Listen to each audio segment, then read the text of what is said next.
එදා හුඟක් වැස්ස වැටුණු සවසක් බස් නැවත මසල තනිව හිටපු ඔහුගේ ඇස් හෙමින් පරණ මතකවලට වැටුණා. ඇය හිනාවෙද්දී ලෝකෙම නිශ්ශබ්ද වෙන, කතා කරද්දී වේදනාවත් සැනසෙන ඒ හඬ.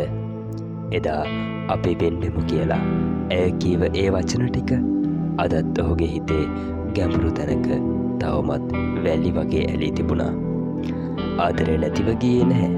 වෙනස් වුණේ කාලයයි ජීවිතයේ දිශාවයි. ඇය වෙන කෙනෙක්ගේ ලෝකික සතුට හොයද්දී ඔහු තමන්ගේම හිත ඇතුලේ ඇයව අහිමි කරගත් සෙනෙහවන්තයෙක් වෙලා හිටියා.